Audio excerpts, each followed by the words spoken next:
আসসালামু আলাইকুম দর্শক, দূরদর্শন টিভি সংবাদে আপনাদের স্বাগতম। সাথে আছি আমি মেহেদী হাসান। দেশ ও বিদেশে ঘটে যাওয়া গুরুত্বপূর্ণ সব ঘটনা নিয়ে আজকের সেরা সংবাদ।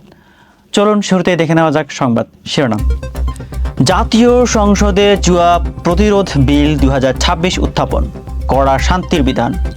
চীনের সামার ডাভোস ফোরামে প্রধানমন্ত্রী তারেক রহমান বাংলাদেশকে বিনিয়োগের সেরা গন্তব্য হিসেবে উপস্থাপন।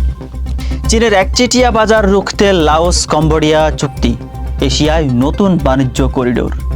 ফিফা বিশ্বকাপ 2026 ইরাককে উড়িয়ে দিল ফ্রান্স, জয়ে ফিরল নরওয়ে ও আলজেরিয়া। তিস্তার পানি বিপদসীমার উপরে, উত্তরাঞ্চলে বন্যার পূর্বাভাস। এতক্ষণ শুনছিলেন সংবাদ শিরোনাম, এবার বিস্তারিত। জাতীয় সংসদে জুয়া প্রতিরোধ বিল 2026 উত্থাপন, কড়া শান্তির বিধান।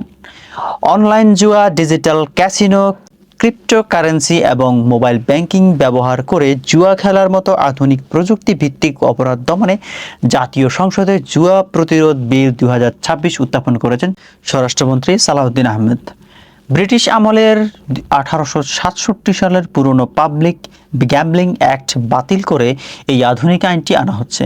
এটি দ্রুত পরীক্ষার জন্য সংসদীয় কমিটিতে পাঠানো হয়েছে এবং 5 কার্যদিনের মধ্যে প্রতিবেদন জমা দিতে বলা হয়েছে।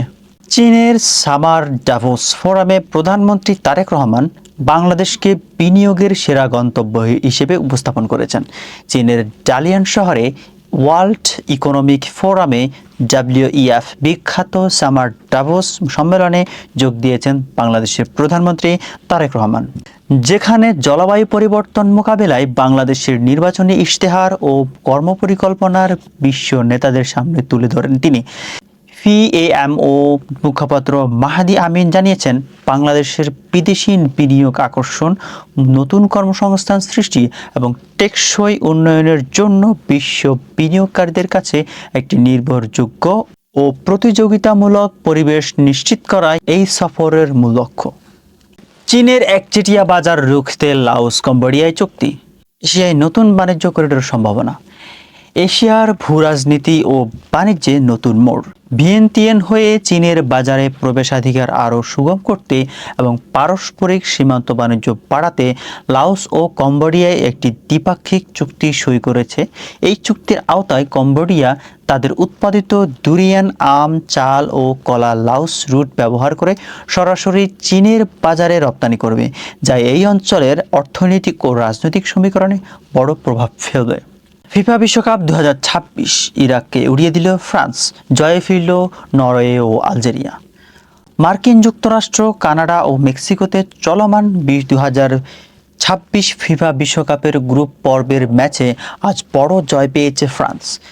ফিলাডেলফিয়া স্টেডিয়ামে তারা ইরাককে 3-0 গোলে পরাজিত করেছে। কিলিয়ান এমবাপ্পের দুর্দান্ত শটে ম্যাচটি ছিল একপেশে। অন্যদিকে নিউ জার্সির মাঠে শ্বাসরুদ্ধকর এক ম্যাচে সেনেগালকে 3-2 গোলে হারিয়েছে নরওয়ে এবং অপর ম্যাচে জর্ডানকে 2-1 গোলে হারিয়ে পূর্ণ পয়েন্ট তুলে নিয়েছে আলজেরিয়া। তিস্তার পানি বিপদসীমার উপরে, উত্তরাঞ্চলে বন্যার পূর্বাভাস। দেশের উজানে ভারী বর্ষণ এবং পাহাড়ি ঢলের কারণে দেশের ব্রহ্মপুত্র অববাহিকার নদ নদীগুলোর পানি দ্রুত বাড়ছে। ডালিয়া পয়েন্টে তিস্তা নদীর পানি বিপদসীমার 1 সেন্টিমিটার উপর দিয়ে প্রবাহিত হচ্ছে। পানি উন্নয়ন বোর্ডের PWDB বন্যা পূর্বাভাস ও সতর্কীকরণ কেন্দ্র জানিয়েছে, আগামী 72 ঘন্টায় রংপুর, সিলেট ও ময়মনসিংহ বিভাগ সহ ভারতের মেঘালয় ও আসামে ভারী থেকে অতি ভারী বৃষ্টির সম্ভাবনা রয়েছে, যার ফলে লালমনিরহাট, কুড়িগ্রাম, নীলফামারী ও রংপুরের বিস্তীর্ণ চরাঞ্চল প্লাবিত হতে পারে। দর্শক, এই ছিল আজকের মতো সংবাদ। এতক্ষণ সাথে থাকার জন্য আপনাদেরকে অসংখ্য ধন্যবাদ। আপনাদের সাথে ছিলাম আমি মেহেদী হাসান। পরবর্তী সংবাদ দেখার আমন্ত্রণ জানিয়ে এখানে শেষ করছি। দূরদর্শন টিভির সাথে থাকুন। আল্লাহ হাফেজ। আসসালামু আলাইকুম।